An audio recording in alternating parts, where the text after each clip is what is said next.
You have a lot. Sheikh, this is a general pertaining to the topic, the first which you started. Sheikh, the hadith has been compiled, for so many centuries, but of late, particularly in India, we hear that, it is only in the last 100 or 200 years people are talking about hadith. Where were they sleeping for the past 1200 years, sort of. This comment is always received. So, any comment on that? Yes, talk is cheap.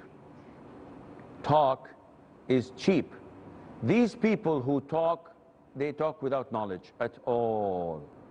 If you go back and check your Quran in chapter 7 verse 33, Allah Azza wa Jal made the things that are forbidden starting from bottom to top.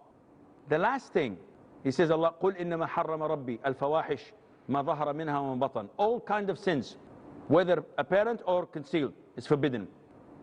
وَالْإِثْمَ وَالْبَغْيَ بِغَيْرِ الْحَقِّ. And to be aggressive and to put oppression upon people without any legitimate reason.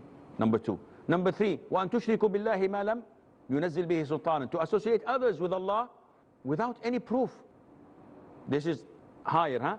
The last and highest major sin is وَأَن تَقُولُوا عَلَى اللَّهِ مَا لَا تَعْلَمُونَ. To say on Allah without knowledge.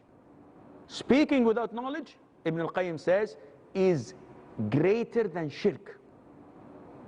Is more severe than shirk. And that is why Allah mentioned in Surah Al-Baqarah that the shaitan instructs you to do sins, fahsha, and also to say on Allah what you do not know. So the person ordering you to do this is shaitan. Why do I say this? Akhi, those who talk like this about Islam, about Sunnah, about Quran, and about compiling the Sunnah, and we don't believe in the Sunnah, bring them and tell them, do you know Arabic? Said, no. Do you know Quran by heart? Said, no. Do you know what is the meaning of this ayah? No. When you answer the call of nature, how do you clean yourself? How do you perform wudu? If he performs wudu in front of you, you will find 10 mistakes.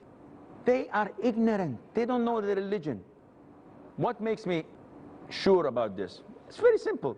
They claim that Islam or Muslims did not care about Sunnah except in the last 100 years.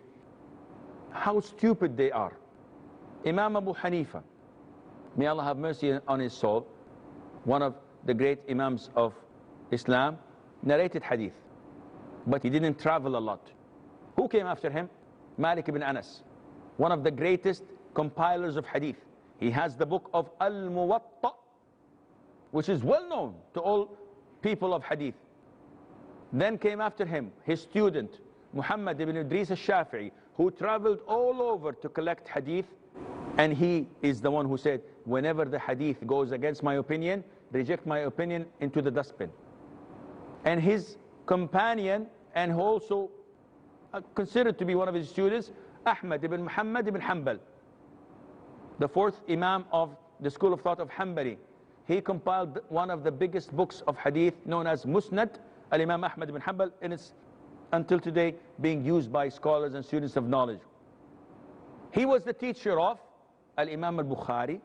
Bukhari was the teacher of Al-Imam Muslim. Imam Ahmad ibn Hanbal was the teacher and the guru of Abu Dawood, At-Tirmidhi, etc. So they lived in the 2nd century and the 3rd century Hijri, which is about 12 centuries ago. So when this ignorant person tells me that only recently they've discovered the power of Sunnah, I tell him, brother, go and sleep. Because when you sleep, Allah rewards you. You're not affecting others with your ignorance and lack of knowledge. So Allah Azza wa Jal, when He revealed the Quran, He sent our messenger to explain it to us and to elaborate more on the religion so that the religion is complete. And it cannot be complete without the Sunnah. And with the grace of Allah, the Sunnah is part of the dhikr that Allah has pledged on Himself to protect till the Day of Judgment. And this Sunnah is what we are studying at the moment.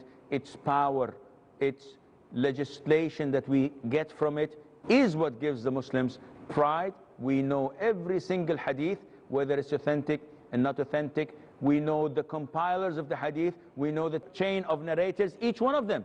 When they lived, when they died, who they heard, who were their teachers, who were their students. And we can simply tell you that this is authentic or not authentic because Allah preserved this. I'm afraid that this is all the time we have. Until we meet next time, fi amanillah. Wassalamu alaikum wa rahmatullahi wa barakatuh.